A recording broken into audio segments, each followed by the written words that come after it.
이번 시간에는 기장 업무에 대해서 한번 살펴볼게요. 저희가 지난 시간에는 세무대리인으로서 우리가 어떤 역할을 하는지, 그리고 원천 업무는 4대 보험 업무는 어떻게 진행이 되는지, 그리고 부가가치세 신고까지도 한번 살펴봤는데요. 이번 시간에는 정말로 기장 업무란 어떻게 해야지 되는 건지, 회계라는 게 무엇인지, 분계는 어떻게 하는 건지, 그리고 저희가 최종적으로 어떤 목표를 향해 나아가고 있는지까지도 한번 살펴볼게요. 처음은 이제 시작과 결산, 그리고 조정인데요. 저희의 궁극적인 목표가 어떤 건지 좀 궁금하지 않으세요? 그래서 그거를 한번 살펴보고요. 그 다음으로는 저희가 장부 작성을 할 때 꼭 필요한 개념들이 있죠. 회계의 기초 개념들. 그리고 이런 회계의 기초 개념을 인지하셨다면은 이거를 어떻게 표현을 할 건지 저희는 분계를 통해서 표현을 하는데요. 분계를 표현할 때 어떤 개념들을 알아야지 되는지도 한번 살펴보고요. 마지막으로는 이러한 분계들을 모두 모아서 장부가 완성이 되는데 여기서 끝나는 게 아니라 이제 결산이라는 과정을 통해서 이제 저희가 신고를 할 수 있게끔 작업을 해줘야지 되거든요. 그래서 그것까지 확인해보고 마지막으로는 이렇게 결산된 장부를 세법에 맞추는 조정이라는 개념이 있어요. 그래서 조정까지는 간단하게 한번 살펴보도록 하겠습니다. 네, 우리의 궁극적인 목표. 저희가 장부를 작성했을 때 이제 첫 시작부터 마지막에 장부를 신고하는 개념까지를 한번 볼게요. 처음으로는 이제 회계의 사건이라는 게 발생을 하겠죠. 이제 회계에 이제 관련돼 가지고 사업과 관련돼서 금전적인 사건이 발생한 경우엔 저희는 이거를 장부에 기록을 해야지 됩니다. 그래서 이러한 기초 개념들을 알고 이거를 어떻게 표현하는지를 이해를 하면 저희가 이거를 분계라는 방식을 통해서 장부를 만들어 가는 건데요. 이제 장부를 작성을 할 때는 저희가 이제 뭐 인건비를 분계를 하고 부가세를 분계를 하고 감가상각비 분계를 하고 고정자산 취득과 처분과 관련된 분계들을 할 수가 있겠죠. 이러한 분계들이 모두 모이면은 이제 1년치 관련된 내용이 싹 모이게 되는데 이제 저희의 그런 시간은 연속적이지만 우리는 어떠한 한 시점을 기준으로 해서 장부를 재무제표를 이렇게 제공을 해야지 되잖아요. 그래서 그러한 과정을 결산이라고 표현을 하고요. 저희는 이러한 결산을 거치면 장부를 마감할 수 있게 됩니다. 그래서 장부를 마감을 했다는 거는 어느 한 시점, 보통은 12월 31일이죠.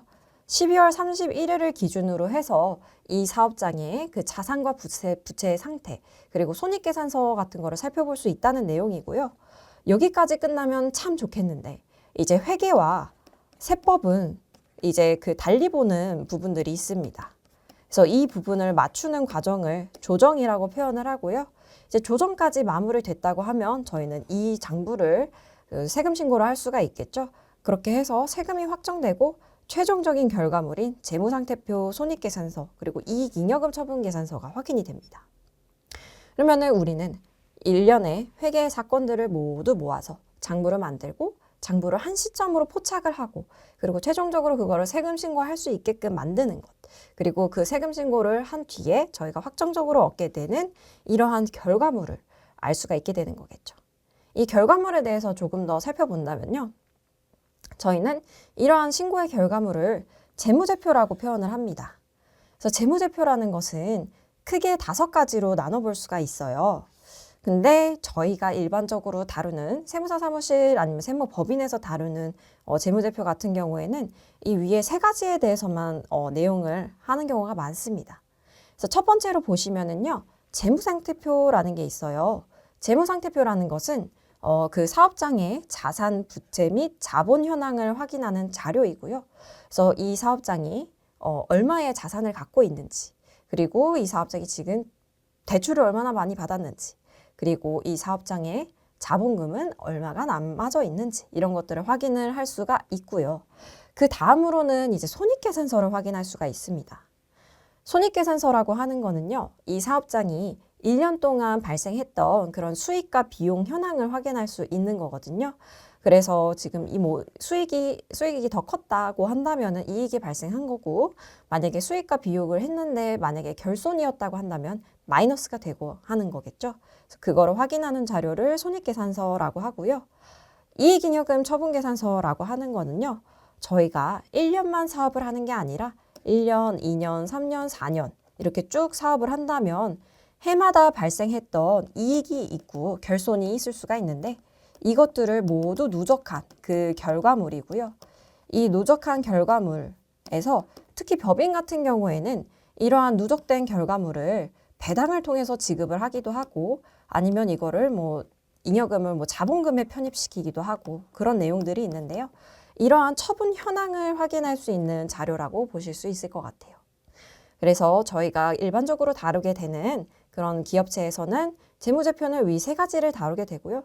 추가적으로 본다면 뭐 현금 흐름표와 주석 이런 거 보실 수가 있는데 현금 흐름표는 간단하게 본다면은 이제 위에 것들은 이제 미지급이 됐다거나 아니면 앞으로 줄 거에 대한 거를 미리 살펴봤 그런 것까지 모두 담고 있는 거라면 현금 흐름표는 순수하게 기업의 현금과 관련되어 유입 유출된 내역을 정리한 거라고 보시면 되고요.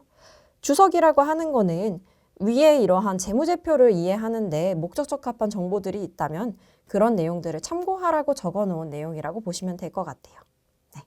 이렇게 해서 저희는 재무제표를 향해서 달려가는 그 일련의 과정들을 한번 아주 기초 개념부터 살펴보도록 할게요. 먼저 회계의 기초 개념입니다. 그렇다면 이제 회계가 뭔지를 한번 살펴봐야겠죠. 회계라고 하는 것은요.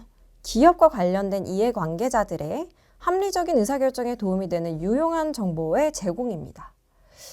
그러면 이제 저희가 기업에 대해서 이해관계자라는 표현이 나오는데 이 이해관계자라고 하는 것은요. 그 기업의 주주일 수도 있고요.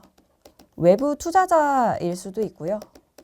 아니면은 기업의 의사결정 뭐 CEO라든지 뭐 회사 그 직원이라든지 임직원이라든지 이런 분들이 들어갈 수도 있습니다. 그러면 이러한 이해관계자마다 그 자기의 그런 의사결정을 하는 데 있어서 필요한 정보는 조금씩 다 다를 수가 있겠죠. 그래서 회계의 종류도 여러 가지로 나누게 됩니다. 그래서 재무회계, 관리회계, 원가회계, 세무회계 이렇게 나눠볼 수가 있는데요. 이 중에서 저희가 주로 다루는 거는 재무회계와 세무회계인데 일단은 한번 전체적인 내용을 한번 살펴볼게요. 저 이제 샘플로 한번 제조업에 대한 회계를 볼 건데요. 저희가 이제 장난감을 만드는 제조회사라고 한번 볼게요. 장난감을 만들기 위해서는 저희가 원재료가 필요하겠죠. 플라스틱이 필요하고 뭐 철이 필요할 수도 있고요. 그 이외에 이제 그 공장을 들어가는 전기 같은 것도 원재료로서 반영이 될 수도 있고 한데 이러한 원재료들을 모두 모아서 저희는 장난감을 생산을 해야지 되겠죠. 근데 여기에 들어갈 때 이제 저희가 이제 장난감의 원가를 알아야 이제 그 장난감을 얼마에 팔아야 되는지까지도 확인을 할 수가 있는데 이러한 원재료들의 값이 이제 제조 그 제품의 원가로 들어가는 그 과정을 담고 있는 게 원가회계라는 거고요. 이제 제품을 다 생산을 했습니다. 장난감을 다 생산을 했고요. 이거를 이제 저희는 이제 납품을 하거나 이제 판매를 해야겠죠. 그렇게 해서 뭐 백화점에 납품을 하거나 마트에 납품을 하거나 아니면 온라인으로 판매를 하거나 이러한 그 제품을 판매하는 과정에 있어서 들어가는 인건비라든지 임차료라든지 뭐 주고받은 그런 많은 것들을 담고 있는 게 저희가 생각하는 재무회계라고 보시면 될 것 같고요. 이제 여기에서 판매까지 완료가 됐다면 저희는 세금을 신고를 하게 되는 과정에서 이제 아까 회계와 셈법은 조금 다르다고 말씀드렸죠. 그래서 이렇게 세법에 맞춰서 이 장부를 조정을 해야 될 때 그러한 때에 들어가는 회계 처리를 세무회계라고 표현을 합니다. 그래서 이러한 세무회계이고요. 그러한 세무회계와 재무회계와 세무회계의 차이를 조정하는 걸 세무조정이라고 하고 있습니다. 그래서 세무조정까지 거치는 이 두 가지의 과정이 참으로 중요하고요. 그 이외에 이제 판매된 이 내용들을 가지고 이제 내부적인 의사결정을 할 때 CEO와 임직원들이 본인들의 회사 의사결정을 할 때 필요한 것이 이제 관리회계라고 하고 있습니다. 그래서 이렇게 회계라는 거는 누구한테 보여주는지에 따라서 그 회계의 종류가 조금 달라지지만 저희는 재무회계, 세무회계 그리고 그거를 맞추는 세무조정 이 세 가지가 가장 중요한 항목이라고 보시면 돼요. 그러면 저희가 이제 회계라는 거를 대충의 개념은 알았는데 그러면은 이거를 실제로 장부에 표현을 한다면 어떠한 정보들이 또 알아야 저희가 할 수가 있을까요? 네. 보시면 무엇을 장부에 기록을 하는 건지 저희가 뭐 어떤 구두로 이제 장난감을 계약을 하기로 했어요. 이제 판매처에서 이제 그 저희 장난감을 100만 원어치를 사기로 했대요. 그러면 그렇게 100만 원어치를 사기로 했다는 그 구두의 약속을 했던 당시에 이걸 확정을 지어야 되는 건지 아니면은 실제로 계약서를 쓰고 뭐 판매가 이루어졌을 때 그때 담아야 되는 건지 이런 것들이 조금 다 다를 수가 있겠죠. 그래서 그런 것들을 무엇을 도대체 장부에 기록을 하는 건지 그리고 언제 그런 회계 정보를 담아가지고 장부에 기록을 하는지 그러면 이제 뭐 어떤 거를 언제 시점에 넣는 거는 알았는데 그렇다고 한다면은 저희가 분계라는 거는 그러한 그 회계 사건을 분계를 통해서 표현을 하는데 그 분계에 어떤 방식으로 기록을 하게 되는지까지 한번 마지막으로 살펴볼게요. 네, 먼저 무엇을 장부에 기록하는지입니다. 장부에 기록하는 것은 사실상 사업과 관련되어 있고요. 가장 중요하죠. 금전으로 측정이 가능해야 됩니다. 아까 그 말씀드렸던 그 장난감 회사 그 판매가 나 그냥 당신한테서 사고 싶어 라고 당신 만약 그렇게만 얘기를 했다고 한다면 금전적으로 측정이 되는 내용이 아니죠. 그러면 우리는 이러한 내용은 회계에 담을 수가 없습니다. 그래서 얘기했던 것처럼 뭐 100만 원으로 확정이 지어져 있고 날짜 뭐 10월 언제까지 대금을 입금하겠다. 뭐 이런 식으로 조금 정확한 내용들이 있어야지 저희는 회계로 담을 수가 있고요. 그리고 모든 개념을 다 담을 수 있는 건 아닙니다. 회사의 자산과 부채 아니면 수익과 비용과 관련된 부분에 있어서 저희는 회계 사건을 기록을 할 수가 있게 되는 거예요. 그래서 일반적으로 이제 사업을 할 때 3가지 정도로 나누어서 보실 수가 있는데요. 일반적으로 원가와 관련되어 있거나 아니면은 저희의 판매와 관련되어 있거나 아니면 그 사업자의 자산 부채와 관련된 내용이다. 이렇게 3가지로 쪼개서 이 내용 안에 들어오는 사건이라고 한다면 이제 장부에 기록을 해줘야지 되는 거겠죠. 그러면 저희는 언제 장부에 기록하는지를 봐야지 되는데요. 이 개념은 조금 어려울 수 있지만 한번 살펴볼게요. 먼저 현금주의와 발생주의입니다. 현금주의라고 하는 거는요. 현금이 오고 가는 때를 기준으로 이제 작성을 하는 거예요. 그래서 일반적으로 저희가 장부를 그 기간 내에 1월부터 12월 결산 전까지 장부를 작성을 할 때는 현금주의로 보통 작성을 하게 됩니다. 그래서 뭐 통장에 돈이 들어왔다. 그러면 이 돈이 뭐 판매해서 들어온 거가 대부분이겠지만 뭐 이렇게 들어온 거에 대한 거를 확인을 하고 돈이 나갔다고 한다면은요. 이거는 이제 그 나간 시점에 이제 확인을 해서 일단 회계에 기록을 남겨주는 거겠죠. 하지만 이렇게 되면은 저희는 그 이해 관계자들에게 목적적 금액한 정보를 제공하지 못할 수가 있어요. 이제 뭐 굉장히 이제 큰 건으로 10억 원에 대한 매출이 발생할 수 있는 큰 건이 생겼다고 한다면 이거는 현금은 들어오지 않았지만 확정적으로 발생을 할 수 있는 건이겠죠. 그러면은 그런 건들은 이제 그 미래에 지급하거나 아니면은 받게 되거나 하는 그런 건에 대해서는 현금은 오고 가지 않았지만 저희의 경영 상태에는 굉장히 큰 영향을 미칠 수가 있습니다. 그래서 이런 것들은 발생주의라고 표현을 하고요. 발생주의에 맞춰서 회계를 처리해야 저희는 현금주의보다 더 목적적합하게 표현을 할 수가 있습니다. 그래서 보통은 현금주의로 1월부터 뭐 12월 중까지는 처리를 하다가 결산에 맞추어서 발생주의로 전환해서 처리를 해주신다고 보시면 될 것 같고요. 그 다음으로는 이제 실현주의와 수익비용 대응의 원칙의 개념입니다. 실현주의라고 한다는 것은요, 이제 수익에 있어서 이것이 실현되었거나 실현 가능성이 있는 때 수익을 인식하라는 뜻이에요.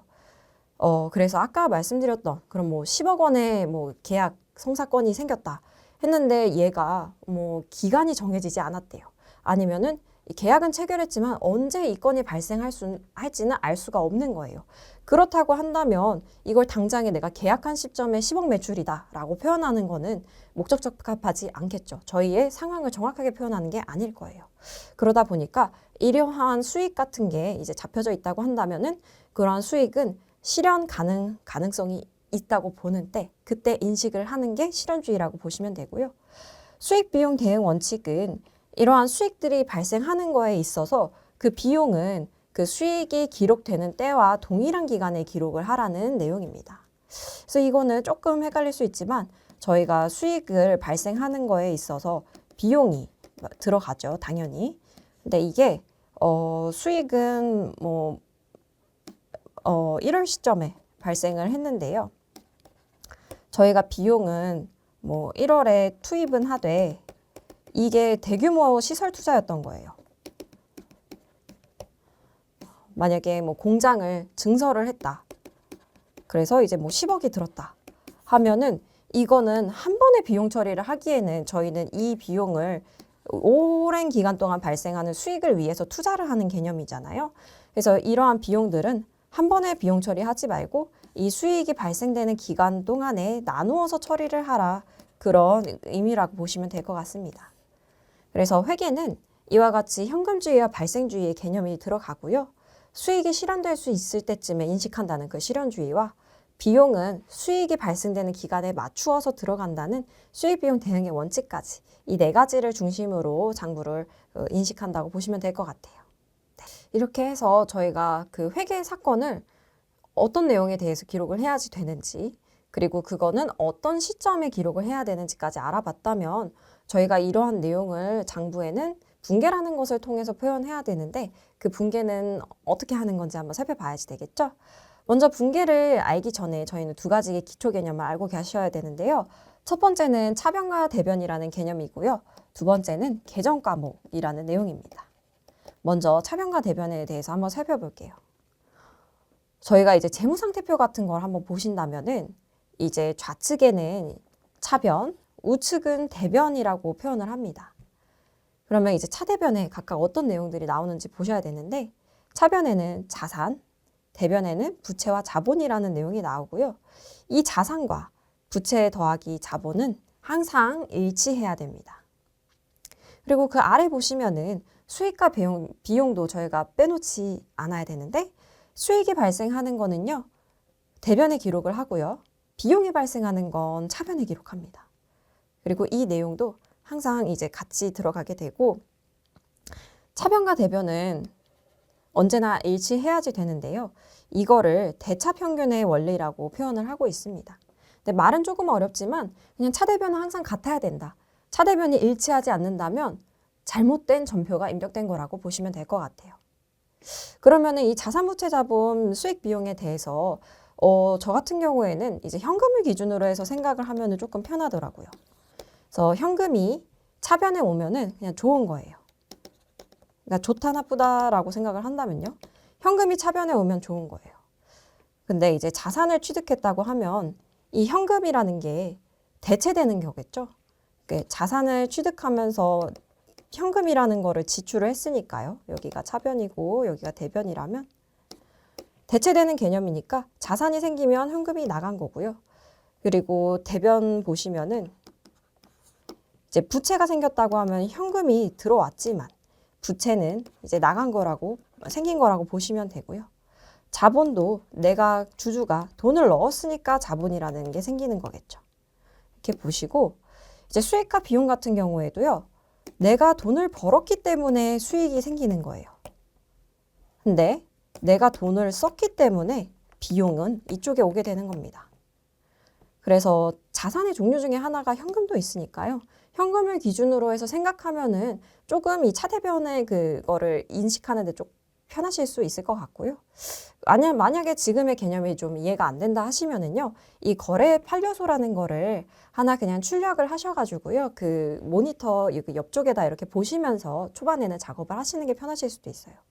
보시면은 차변에 자산이 증가하면은 차변에 자산이 감소하면 대변에 기록하고 부채가 감소한다면 차변에 부채가 증가한다면 대변에 자본이 감소한다면 차변에 자본이 증가한다면 대변에 비용이 발생했다면 차변에 수익이 발생했다면 대변에 이렇게 해서 거래의 판료소 8가지를 이제 그냥 표현을 하고 있다. 그리고 이거는 좀 기억해 주셔야지 저희가 작업을 할 수가 있어요.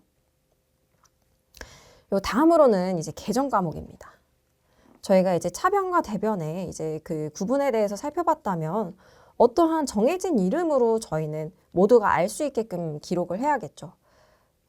보시면은 이제 자산부채, 수익 비용의 그런 계정 과목이 조금 나누어져 있는데요. 자산에는요, 유동자산과 비유동자산으로 구분을 하고 있고 부채도 마찬가지로 유동부채와 비유동부채로 구분을 하고 있는데요. 이제 유동, 비유동의 차이는 유동성이 있냐 없냐의 차이인 거예요. 간단하게 말해서. 그래서 유동성이 높다, 빠르게 좀 처리가 되는 항목들이라고 하는 거는요.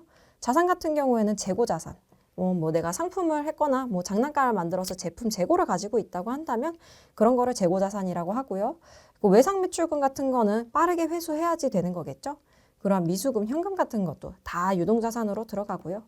비유동자산 같은 경우에는 그렇게 많은 거래가 일어나지 않는 저희가 가지고 있는 자산 같은 거라고 보시면 되고 이제 그 장난감 공장을 돌릴 때 필요한 기계장치, 뭐 영업권, 아니면 비품 이런 것들이 들어가고 만약에 이제 이제 무형자산으로 들어갈 수 있는 건들도 있겠죠. 영업권이 여기 속하고요. 이제 유동부채 같은 경우에는요. 단기적으로 빠르게 좀 처리되는 그런 거를 유동부채라고 보시면 되고 매입 채무, 단기 차입금, 미지급 세금 같은 것들이 여기 들어가고요. 비유동은 저희가 오래도록 가지고 있는 부채라고 보시면 될 것 같아요. 그래서 장기 차입금, 장기 충당부채 같은 건들이 여기 해당합니다. 이제 수익과 비용에 있어서는요. 저희가 수익에 대해서는 상품 매출, 제품 매출, 임대료 등으로 해서 저희의 그 사업장의 상태에 맞는 여러 가지 수익과 비용 항목들이 있겠죠. 그래서 이런 건들에 맞춰서 이제 장부 들어갈 때는 계정 과목 나누어서 설정하셔야지 되고요. 비용도 대부분 이제 매출 원가, 상품 매출 원가냐, 이제 제품 매출 원가냐로도 나눌 수가 있고요. 급여 지급하는 거, 뭐 감가상각비가 들어갔다거나 광고 선전비가 들어갔다거나 이러한 다양한 이제 지출들에 대해서 이름을 맞춰줘야지 됩니다. 그러면 이제 그 분계에 대해서 한번 살펴볼게요. 이제 분계라고 하는 거는요. 회계 사건이 발생하는 경우에 거래 판례서에 따라서 계정 과목과 금액으로 장부에 기록하는 겁니다. 그래서 저희는 이러한 분계를 통해서 복식부기라는 걸로 장부를 작성할 수 있게 되는 거예요. 그래서 만약에 이제 샘플로 계산기를 저희가 현금 10,000원 주고 구입했다고 볼게요. 만약에 단식부기였다. 그냥 저희가 단식부기는 저희 가계부 작성하는 거라고 보시면 될 것 같아요. 저희가 가계부 작성할 때 이게 뭐 현금으로 지출이 됐는지 아니면은 뭐 외상으로 사왔다든지 이런 것까지는 기록하지 않잖아요. 그냥 나는 계산기를 10,000원 정도 주고 샀어 라고 기록하는 게 끝이라면 저희는 이제 복식부기라는 거를 작성을 할 수 있게 되는 거예요. 그렇게 해서 차변에 지금 보시면 계산기라는 자산이 생긴 거잖아요. 아까 그 거래 판례서에서 그 자산이 들어오면은 이쪽에 기록이 되고 부채와 자본은 이쪽에 기록이 된다고 했죠. 그래서 저희는 자산이 생긴 거기 때문에 당연히 차변에 10,000원이 기록이 되고요. 현금이라고 하는 자산이 빠졌기 때문에 현금은 우측 대변에 기록을 해주는 겁니다. 그리고 여기서 저희가 이거를 현금이라고 기록했기 때문에 현금이 되는 거고요. 만약에 현금이 아니라 일단 외상으로 사오고 대금은 나중에 지급하기로 했다고 한다면은 여기는 현금이 아니라 외상매입금이라는 이제 부채 계정이 여기 들어가게 되겠죠. 부채가 늘어났기 때문에 대변에 오는 거고요. 그런 식으로 이제 분계가 진행된다고 보시면 될 것 같습니다. 한번 다양한 사례를 통해서 더 살펴볼게요. 먼저 사무용품을 똑같은 자산을 인식하는 겁니다. 사무용품을 현금 10,000원 주고 사왔다고 해볼게요. 그렇다고 한다면 사무용품이라는 자산, 비품이 생겼는데요. 이제 이 비품이 생겼을 때 자산이 늘어났기 때문에 차변에 기록을 하고요. 현금으로 구입을 했는데 현금은 지금 자산의 마이너스죠. 마이너스가 되기 때문에 우측인 대변에 기록을 합니다. 만약에 현금이 부족해서 이제 단기 차입금 10,000원을 대출을 받은 거예요. 그렇다고 하면 저희는 부채를 인식을 해야지 되겠죠. 부채는 차대변 중에 어느 쪽에 있어야 되죠? 네, 대변에 있어야지 됩니다. 여기에 들어가기 때문에 부채가 늘어난 거고요. 현금이라는 자산이 당연히 돈이 들어왔으니까요. 자산이 늘어나는 개념이기 때문에 차변에 현금 10,000원이 되고 지금 보시면 여기 항상 금액이 일치하게 들어가는 걸로 확인해 볼 수가 있죠. 자, 이번에는 수익과 비용의 인식을 한번 볼게요. 저희가 상품을 판매하고 현금을 20,000원을 받았습니다. 그러면 현금이라는 자산이 증가했죠. 자산이 증가했기 때문에 차변이고요. 수익이 발생했습니다. 수익이 발생하면 대변이라고 말씀드렸죠. 그렇기 때문에 상품 매출이라는 수익 인식하는 그 계정 과목을 넣어서 2만 원을 인식시켜 주고요. 이거를 판매하는 데 있어서 뭐 알바생이 있을 수가 있잖아요. 알바생이 인건비로 5만 원을 지급을 했다고 볼게요. 일단 자산의 마이너스이기 때문에 현금은 우측으로 해서 대변회로 해가지고 5만 원이 기록이 되고요. 급여라는 비용이 발생한 겁니다. 그래서 비용이 들어가기 때문에 비용의 발생은 차변이라고 말씀드렸죠. 이제 차변으로 5만 원이 들어가게 되고 여기도 마찬가지로 차대변은 항상 일치하게 됩니다. 네. 이렇게 하면은 저희가 자산 부채 그리고 수익 비용에 대해서 차대변은 어디다 기록을 해야 되는지 조금 아시겠죠? 이렇게 되면요. 저희는 이제 전체적으로 분계들이 들어가는 구성들을 한번 볼게요. 저희가 장부를 작성하는 흐름을 본다면요. 이제 매출과 매입이 발생했을 때 당연히 이제 비용 분계가 들어가게 되고요. 수익 비용 분계가 들어가게 되고요. 매입에 있어서 고정자산 관련된 부분들에 대해서는 취득하고 처분하는 분계도 발생하게 되는데 이것도 여기서 확인을 할 수가 있고 저희가 앞서서 살펴봤던 그런 그 수업들에서 원천세와 부가가치세가 있었잖아요. 그렇다고 한다면 원천세 했을 때는 인건비 관련된 분계가 발생하고 부가가치세를 진행했을 때는 부가가치세를 처리하는 분계가 또 필요합니다. 그렇게 되면 저희는 장부를 계속해서 이어서 작성을 하는데 이제 결산이라는 과정을 통해서 저희는 장부를 어느 한 시점으로 포착을 해줘야 된다고 했죠. 그러면 이 한 시점에 포착을 할 때 재고자산을 확정짓는 것, 감가상각비를 인식하고 충당금을 확정하고 자산부채의 잔액을 확인하는 그런 분계들까지 처리가 필요합니다. 그리고 이제 결산이 마무리 지어졌다면 저희는 이제 세무 조정을 통해서 최종적으로 이제 부가세 신고를 할 수 있는 죄송해요. 부가세가 아니죠. 저희가 이제 그 법인세라든지 종합소득세 신고를 할 수 있는 이제 그거를 만들게 되는데 그 과정에서 들어가는 분계들을 또 알아야지 되겠죠. 네. 이제 한번 그러면 구체적인 분계 사례에 대해서 살펴볼게요. 먼저 매출과 매입에 대한 거를 한번 볼 건데요.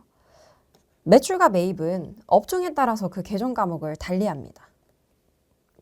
저희는 이제 다양한 업종을 다루게 되는데 이제 그 회계라고 하는 게 결국에는 이해관계자들에게 목적적합한 정보를 제공해야지 되기 때문에 그 업종에 따라서 같은 매출, 같은 매입이더라도 그 계정 과목을 달리 설정하는 게 좋습니다. 크게 4가지 정도로 한번 살펴볼 건데요. 먼저 도소매를 본다면요. 도소매는 본인들이 직접 제품을 제조하는 게 아니죠. 어딘가에서 그 상품 재고를 이제 납품받아서 그거를 판매하는 그런 거라고 보시면 되고요. 그러다 보니 매출 그 수익을 표현하는 데 있어서 상품 매출이라는 표현을 쓰고 있습니다. 그리고 그 재고 관련된 매입도 당연히 상품이라는 재고 자산을 쓰고 있고요. 근데 제조업 같은 경우에는요. 이제 제품을 제조하는 거다 보니 제품 매출이라는 수익을 쓰고 있고요. 재고 관련해서는 상품처럼 이렇게 단순하게 상품으로 들어가는 게 아니라 그 제조하는 과정에 있어서 이름을 조금씩 다르게 하고 있습니다. 그래서 가장 이제 기초로는 저 그 장난감 회사 말씀드렸던 거 생각나실까요? 저희가 장난감을 만들기 위해서 플라스틱도 필요하고 철도 필요하고 이것저것 필요한데 이러한 원재료들을 이제 재고로서 표현을 기초 재고로서 표현을 할 수가 있고요. 이제 얘네들이 바로 제품이 되는 게 아니라 이제 중간 과정에 걸쳐져 있는 애들이 있을 수가 있어요. 뭐 이제 그 납품하는 그 제품을 제조하는 과정에 있어서 플라스틱, 철, 뭐 이런 식으로 해서 있다가 이제 여기는 뭐 기차 모형을 만드는데 기차의 모형과 바퀴를 연결을 해야지 되는데 최종적으로 이제 이런 기차가 나온다고 해볼게요. 근데 이제 저희가 뭐 12월 말일 기준으로 해서 장부를 작성을 해야지 되는데 이때 기준으로 모형과 바퀴가 따로 있는 애들이 있는 거예요. 제품 이제 완성된 애들도 있지만요. 이렇게 따로따로 있는 애들은 제품으로 볼 수가 없기 때문에 이런 애들은 제공품이라고 표현을 하고 있습니다. 그래서 제조업을 이제 나중에 결산을 하거나 하게 되면은 이러한 원재료로 재고가 있는 애들도 있고요. 제공품으로 재고가 있는 애들도 있고 제품으로 재고가 있는 애들도 있어서 이러한 부분들은 그냥 상품보다는 조금 처리가 다르게 들어가겠죠? 이거는 이제 거래처하고 소통을 하면서 확인을 아마 하게 되실 거예요. 그리고 다음으로는 임대업입니다. 임대업. 저희가 이제 뭐 주택 임대를 하거나 이제 그 상가 임대를 하거나 임대료와 관련된 부분에 있어서는 임대료 수입이라고 표현을 하고 있고요. 얘는 재고 관련된 부분이 없기 때문에 당연히 관련된 매입은 없습니다. 이외 서비스업도 마찬가지입니다. 저희가 서비스 매출이라고 표현을 하고 있는데 서비스 매출은 저희 대표적으로 저희 세무사 사무실도 그렇고요. 보이지 않는 무형의 용역을 제공하는 거다 보니까 이런 재고 관련된 매입이 없습니다. 네. 한번 그러면 그 구체적인 분계 사례를 좀 볼게요. 먼저 매출 매입 분계에 있어서 도매업을 한번 샘플로 볼 텐데요. 이번에는 도매하는 곳에서 상품을 매입을 해왔는데 11,000원으로 외상대로 이제 판매를 했다고 볼게요. 그러면 저희 도매업에 이거는 이제 그 나중에 위약오를 처리하실 때 전표 처리를 하실 때 이렇게 그 차변, 대변 나눠서 보시고 계정 과목도 금액도 들어가지만 새로 보는 이런 거래처라는 내용이 있으시죠. 이제 거래처를 설정을 해주셔야 나중에 저희가 업무 처리가 하기가 수월한데요. 일단 보시면은요. 저희가 새싹문구에서 11,000원을 외상대로 판매를 했대요. 저희는 현금이 들어온 게 아니라 외상 매출금이라는 자산 계정이 생긴 겁니다. 그리고 그 자산을 발생시킨 곳은 새싹문구라는 곳이죠. 그곳에 11,000원을 돈을 받았습니다. 그러면 이 11,000원이 전부 저희의 매출일까요? 아니죠. 저희는 이 11,000원에 이렇게 보이게 자세히 보면은 이 10,000원이라는 매출과 이제 1,000원이라는 부가세가 눈에 보여야지 돼요. 그래서 보시면 이 상품 매출은 새싹문구에서 10,000원이 생긴 거고요. 부가세 예수금은 언젠가 세무서에 줘야 될 거 1,000원이 발생한 겁니다. 그렇게 되면은 이제 전표 칠 때는 차변에 1개, 대변에 2개 이렇게 구성되어 있지만 그 총계는 11,000원 이렇게 일치하는 걸 알 수가 있죠. 그러면 이제 외상 때는 이렇게 발생을 했을 때 기록을 했는데 추후에 이제 새싹문구에서 그 저희한테 이제 대금 11,000원을 줬다고 한다면 그때는 이제 그 현금이라는 자산이 들어왔잖아요. 어디에서요? 네, 새싹문구에서요. 근데 저희가 외상매출금 잡아놨던 이 건이 사라지는 겁니다. 자산이 마이너스 되는 거죠.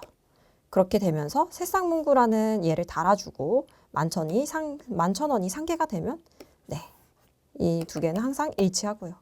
그렇게 되면은 실질적으로 이 두 개의 그 내용을 같이 한번 본다면요. 얘는 이렇게 보실 수가 있습니다. 최종적으로는 저희가 현금을 결국엔 수령을 했고요. 상품 매출 10,000원과 부가세 예수금 1,000원이 들어왔다. 얘네 둘은 이렇게 상계돼서 없어졌다. 라고까지도 보실 수가 있습니다. 네. 그 다음으로 이제 매입에 대해서 한번 살펴볼게요. 매입 같은 경우에는요. 그 계정 과목을 주로 쓰는 게 3가지 정도가 있는데요. 외상매입금, 미지급금, 그리고 미지급 비용입니다. 외상매입금 같은 경우에는요. 주로 영업활동과 관련돼서 발생한 채무이고 경상적으로 이제 자주 발생하는 그런 건들인 거예요. 근데 이제 미지급금과 미지급 비용이 조금 헷갈리는데요. 미지급금 같은 경우에는 영업활동이 아닌 곳에서 발생한 채무를 의미하고요. 미지급 비용 같은 경우에는 미지급금은 지급기일이 언젠가 이미 가까이 도래했다고 보는데 이제 미지급 비용은 아직 그 지급기일이 도래하지 않은 채무, 당장엔 납부가 정해지지 않은 그런 채무라고 보시면 될 것 같아요. 그래서 한번 이제 그 매출 매입 분계를 살펴볼게요.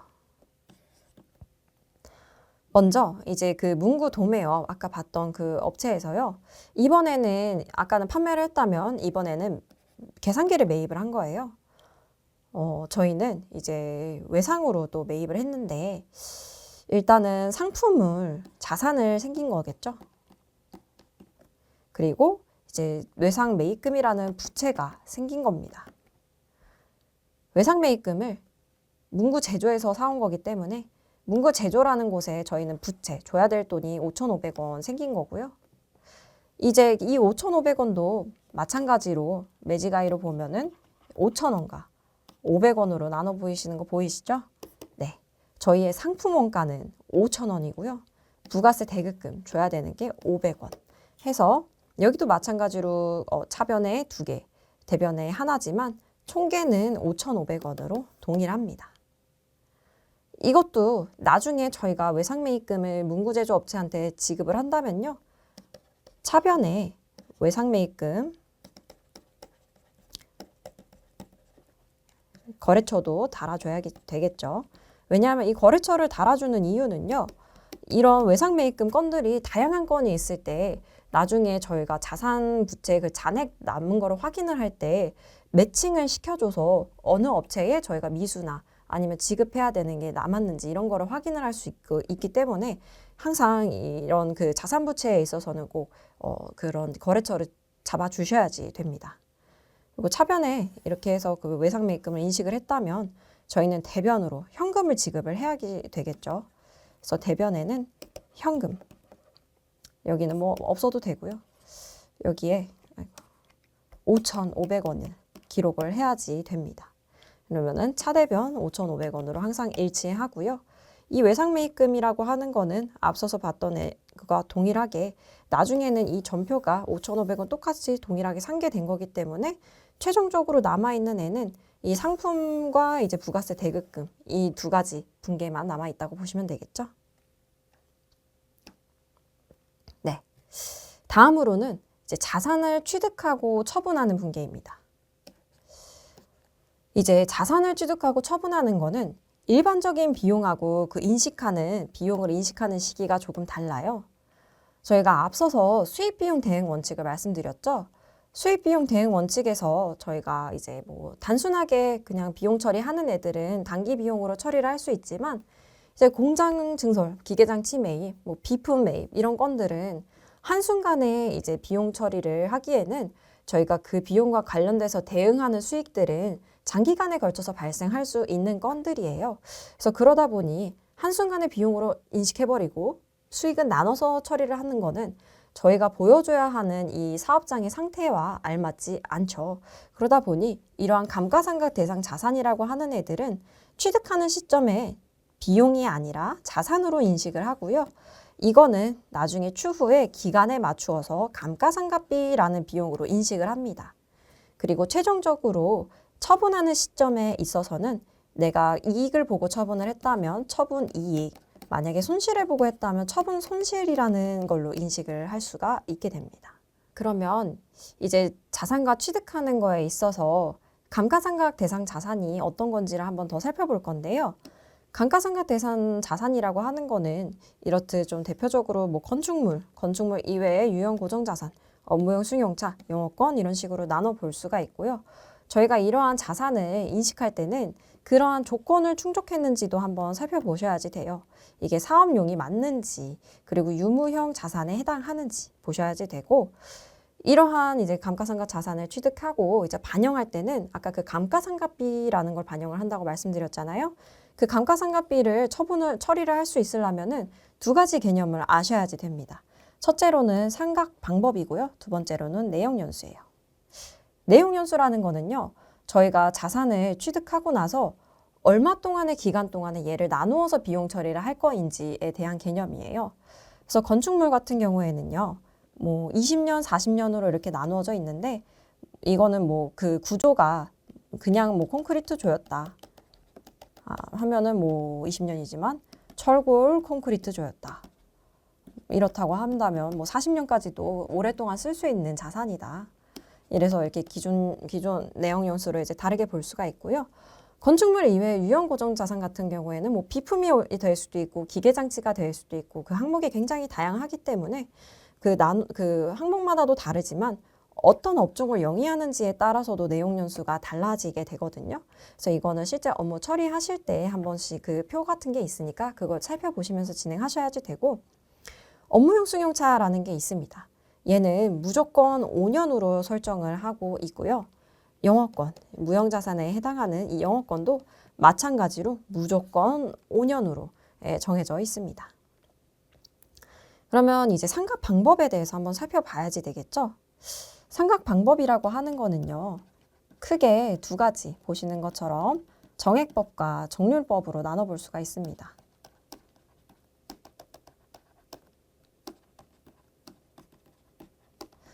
정액법은 굉장히 그 개념이 간단합니다. 그냥 기준 내용 연수만큼 n분의 1을 하시는 거예요. 그래서 저희가 뭐 100이라고 하는 그 100만 원짜리 뭐 자산을 했다고 하는데 만약에 5년 정도 나누어서 처리하는 내용 연수가 5년이었다고 한다면요. 얘를 1월에 취득했다고 한다면 5분의 1만큼 그 매년 인식하는 거예요. 그렇게 되면은 얘는 5년 동안 같은 그 금액만큼 똑같이 정액법에 맞추어서 이제 처리가 되는 거겠죠. 근데 정률법은 조금 그 개념이 다른데요.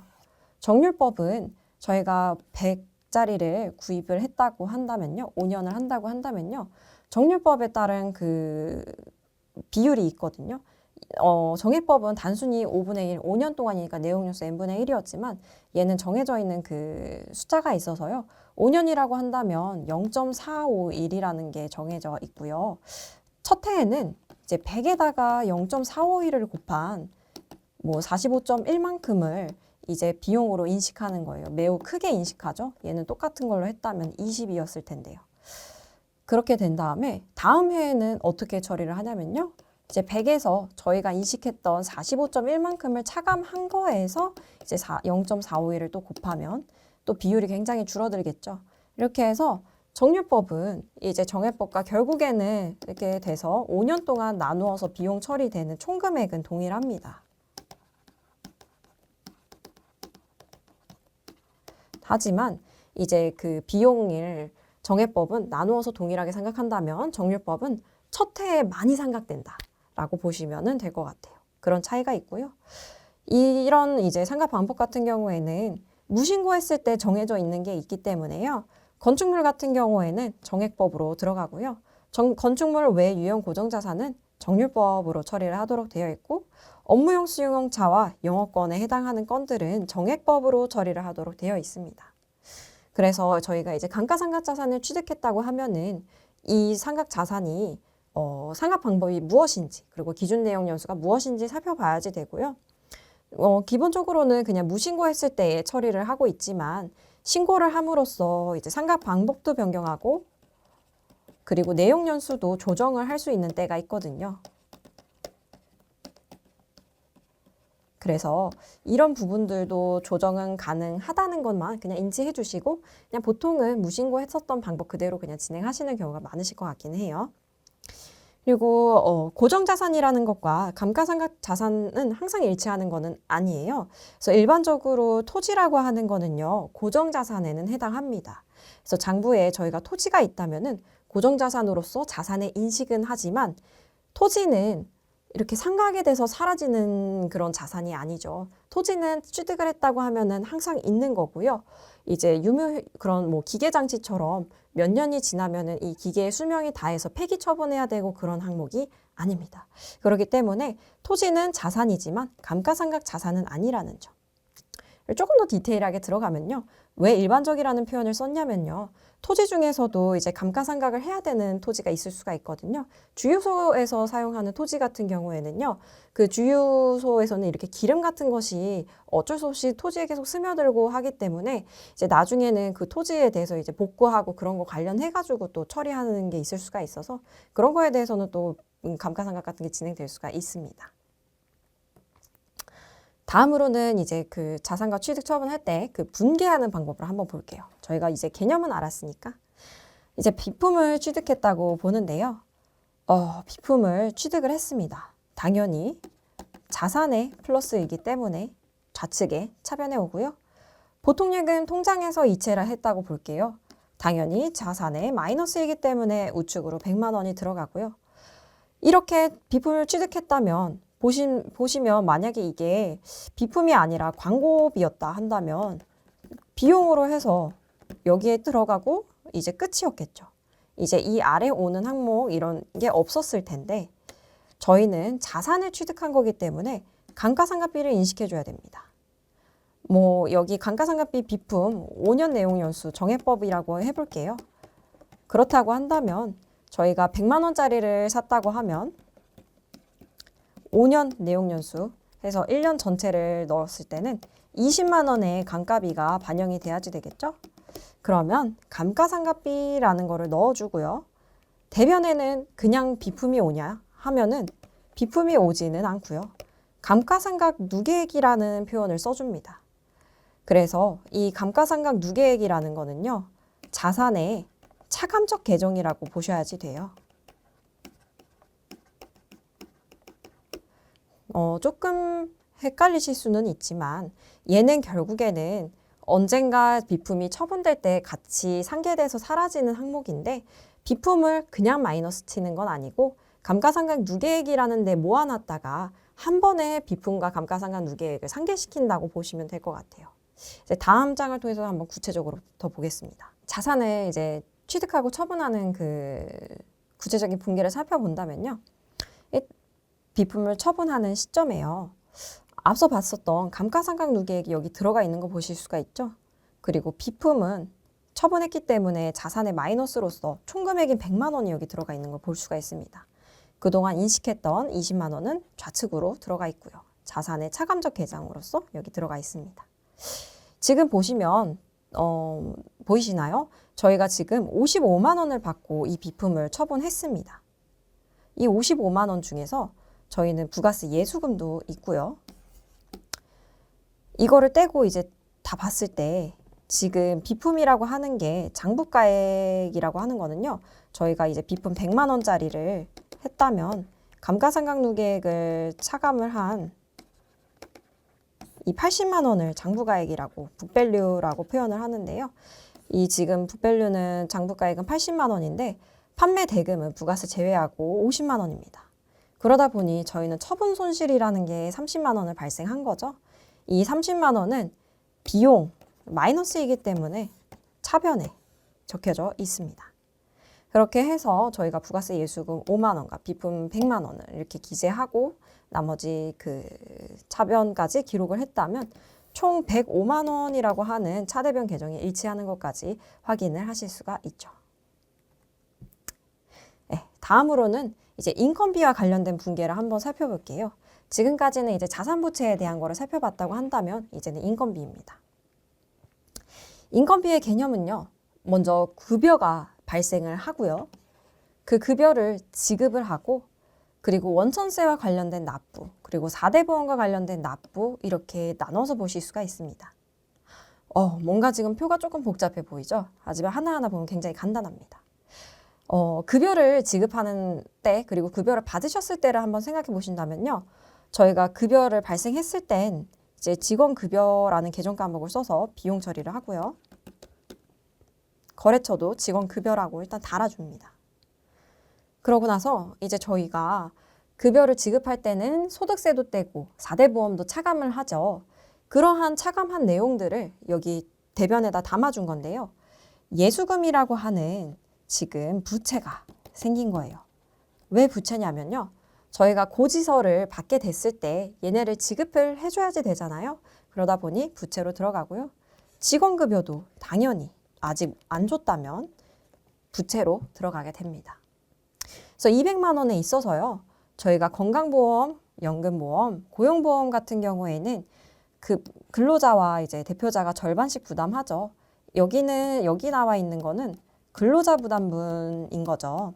그러다 보니 이제 얘네를 차감을 하고요. 세무서와 이제 구청 아니면 시청에 지급해야지 되는 이 소득세. 그리고 얘는 개인지방소득세. 얘네는 나중에 세무서와 구청에 나누어서 지급을 해야지 되니 부채로서 대변에 있는 거고요. 얘네를 차감하고 이 금액이 결국에는 직원한테 급여를 지급하는 세후 지급액이 되겠죠. 그래서 급여가 발생한다고 하면은 이렇듯 차변, 대변을 나누어서 기록해줘야지 되고 항상 일치한다. 다음으로는 급여를 실제 지급했을 때는 어떻게 들어가냐면요. 저희가 미지급 비용이라는 부채가 있었잖아요. 근데 이제 미지급 비용이라는 부채가 없어진 거예요. 그 직원에게 급여를 줌으로 해서 사라졌죠. 대신에 자산 계정인 보통예금도 마이너스가 이루어지고요. 미지급 비용에 직원 급여라는 이름을 달아줬기 때문에 앞서서 보시면 여기 달아줬었죠. 달아줬기 때문에 이 상계할 때도 당연히 직원 급여는 이제 이름을 달아줘서 179만 450원만큼 상계하는 겁니다. 네. 그리고 이제 4대 보험과 관련돼서 한번 조금 더 살펴볼게요. 앞선 저희 이제 그 권에서 4대 보험에 대한 얘기는 구체적으로 살펴보셨을 텐데 다시 한번 짚고 넘어간다면요.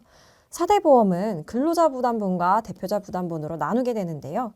건강, 국민, 고용보험 같은 경우에는 근로자와 그 대표자 부담분이 나눠져 있지만 산재보험은 100% 대표자 부담입니다. 그러기 때문에 저희가 앞서서 봤었던 여기에 보시면은 건강보험과 국민연금과 고용보험은 있지만 없죠. 산재보험이. 네. 산재는 근로자한테 떼는 게 아니기 때문에 급여 발생하는 분기할 때는 입력을 하지 않는 겁니다. 그리고 이제 이 분계의 계정 과목은 이제 붙여주는 거는 이제 그 사무실마다 조금 다른 것 같아요. 그래서 근로자가 부담하는 거는 예수금이라고 해서 다들 이제 같은 계정 과목을 쓰고 있지만 대표자가 부담하게 되는 이 부분에 있어서는 건강보험에 있어서도 복리후생비라고 쓰기도 하고요. 보험료라고 쓰기도 하고요. 국민연금은 보통 세금과 공과로 처리를 많이 하시는데 다르게 쓰는 분들도 있는 것 같더라고요. 고용보험과 산재보험 마찬가지로 복리후생비로 쓸 수도 있고 보험료로 쓸 수도 있습니다. 그래서 이거는 처리하실 때 앞선 그 담당자 분께서 어떤 계정 과목을 써서 처리하셨는지 확인을 해보시고 같은 걸로 그냥 장부에 맞춰서 주시는 게 예쁠 것 같죠? 예, 이렇게 보시면 되고요. 이제 실제로 이제 4대 보험료를 납부하는 시점이 됐을 때요. 이렇게 처리하게 됩니다. 일단 저희 예수금으로 떼놨던 것들은 뭐죠? 네, 그 근로자한테 근로자가 본인 부담분을 저희가 미리 떼놨던 부분들이죠. 그래서 얘네는 예수금은 부채의 마이너스 성격이기 때문에 차변해 온 거고요. 이제 건강보험, 국민연금, 고용보험에 있어서 이제 대표자가 본인이 부담해야 되는 50% 부담분이 있죠. 걔네는 이제 비용으로서 이쪽에 차변에 존재하고 있는 거를 확인할 수가 있습니다. 50% 부담이기 때문에요. 금액이 다 절반씩 들어가 있고요. 산재보험 같은 경우에는 근로자가 부담하는 게 아니고 100% 대표자 부담이기 때문에 그냥 보험료로서 하나만 발생되어 있습니다. 그리고 얘네가 총계가 39만 4,620원이기 때문에요. 저희는 보통예금에서 빠져나갔다고 한다면 자산의 차감적인 계정으로 차감적인 걸로 대변에 기재를 해주고 동일한 금액 39만 4,620원 일치해야지 됩니다. 그리고 이제 원천세 납부도 있죠. 저희가 아까 그 근로자한테 급여를 지급하면서 그 소득세도 뗐고 이제 4대 보험도 뗐고 했는데 이제 4대 보험은 정산을 했다면 이제 원천세도 정산을 좀 해야지 되겠죠. 상계쳐서 없애야지 되겠죠. 보시면은 원천세는 그 4대 보험 같은 경우에는 근로소득세와 지방세로 나뉘어져 있고요. 실제로 이거를 뭐 납부를 깜빡하고 안 하셨을 수도 있고 하면은 그 기간은 좀 맞춰줘야지 되겠죠. 그래서 납부 여부를 확인해서 처리를 합니다. 그리고 그런 납부 여부는 어디서 확인할 수 있냐면요. 국세 같은 경우에는 국세 납부 내역 증명서에서 확인을 하실 수가 있고요. 지방세 같은 경우에는 지방세 세목별 과세증명서에서 그 납부 여부를 확인하실 수 있습니다. 근데 이제 그 납부를 했다고 이제 가정을 하면요. 미리 이제 근로자한테서 미리 떼놨었던 예수금, 세무서에서 지급해야 되는 소득세 19,520원과 구청, 시청 이렇게 태그는 다르게 걸어주실 수가 있지만 그 10%에 해당하는 그 지방소득세는 또 이렇게 따로 구분해서 입력을 해주시고요. 총계 21,470원을 저희가 지급을 했다면 보통예금 자산의 마이너스로서 대변에 기록해서 21,470원 일치하게끔 기록해 주셔야지 됩니다. 만약에 이렇게 근로소득자가 아니라 3.3 프리랜서라고 한다면요. 3.3 프리랜서 같은 경우에는 그분들도 인정용역 사업소득자로서 사업소득, 사업자 등록증은 없지만 사업소득자로 보는 거예요. 그러다 보니까 이런 사업소득자들은 4대 보험을 저희 근로자가 아니기 때문에 4대 보험을 저희가 들어주지 않아요. 그렇고 소득세만 저희가 지급할 때 떼서 이제 세무서에 대신 납부를 하는 거거든요. 그러다 보니 지급 이 방식이 인건비 발생했을 때와 납부하는 게 조금 간단합니다. 그래서 보시면 지급수수료라는 계정 과목, 이 계정 과목은 언제든지 다 바꿔서 쓰실 수가 있고요. 사업소득이라는 이제 지급수수료에서 이제 10만 원을 이제 지급을 했다고 하면요. 저희는 이제 보통예금에서 직접 지급을 했다고 볼게요. 그래서 96,700원은 빠져나가고 징수해야 되는 3,000원, 3%에 해당하는 것과 0.3%에 해당하는 이제 그 사업소득세와 지방소득세가 나누어져서 이렇게 기록이 되고 있죠. 총계는 항상 일치하고요. 그렇게 됐다면 이제 이 소득세를 저희가 원천세 신고를 하고 납부를 했다고 하면은 얘네는 여기로 와서 기록이 돼야 됩니다. 그래서 이제 10일이죠. 지급한 달에 다음 달 10일에 원천세 납부를 할 때요.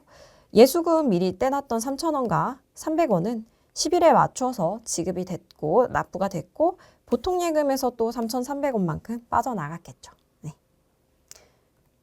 그리고 이제 두 번째로는 이제 인건비까지 다 살펴봤다면 저희는 이제 부가가치세와 관련된 분계도 한번 볼게요. 부가가치세의 분계는요. 일단은 저희가 그 앞서서 전표들을 처리하면서 상품과 매입 전표를 입력할 때 분명히 이제 부가세 예수금, 부가세 대급금 이런 건들이 나왔을 텐데요. 이러한 부가세 예수금과 대급금들은 보시면 매출과 매입에 나눠서 이러한 부가세 예수금 모여진 것들이 쭈루루룩 있고요. 부가세 대급금 모여진 것들이 이렇게 쭈루루룩 있습니다. 근데 부가가치세 신고를 하면은 이러한 예수금과 대급금이 사라지고 납부세액이 결정이 되거든요. 그래서 이러한 납부세액이 나오게 됐다고 하면은 예수금과 대급금이 모두 없어졌기 때문에 전표상 저희 그 합계자는 시산표상 0원으로 나와야지 됩니다.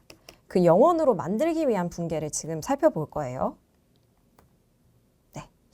기본적으로 보시면 예수금이라고 하는 거는 대변에 기록이 되어 있고요. 왜냐하면 얘는 매출이기 때문에 저희가 줘야지 되는 거거든요.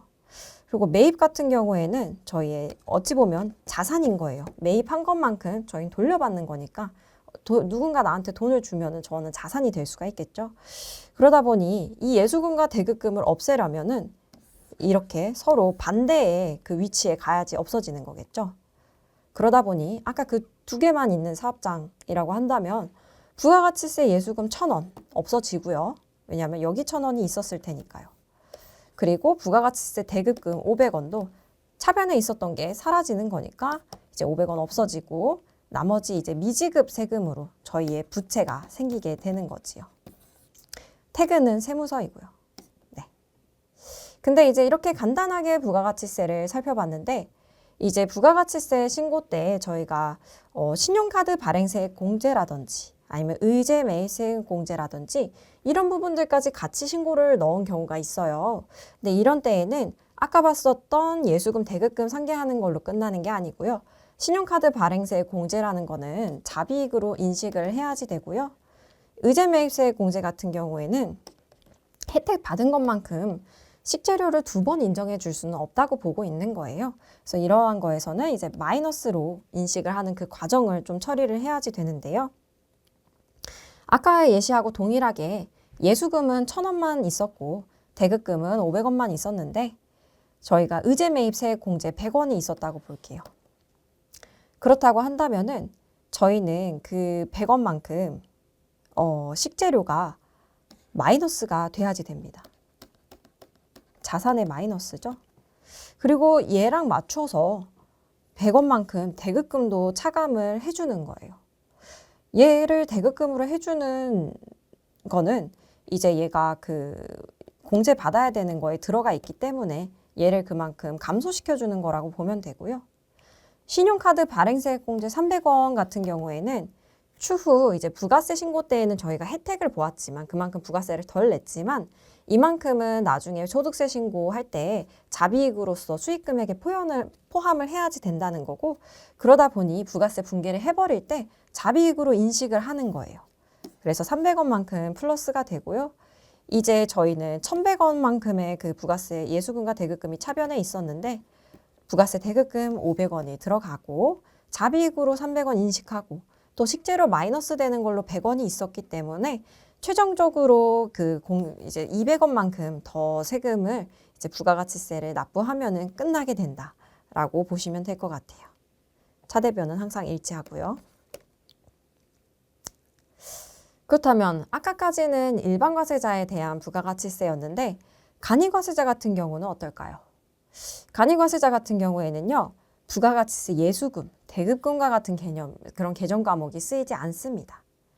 매출 보시면 그냥 현금 10,000원이 생기고요. 상품 매출 10,000원이 있고요.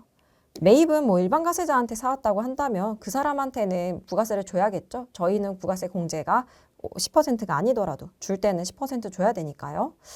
그러면 이제 상품은 5,500원 이 전체가 들어가고 현금 5,500원을 그냥 준 거예요.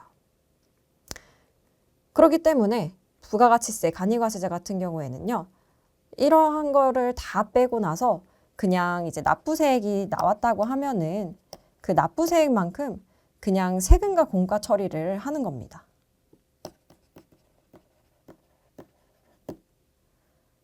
네, 그래서 저희가 최종 납부세액이 1,000원이었다고 한다면요, 세금과 공과 1,000원, 현금 1,000원 이걸 보실 수가 있죠.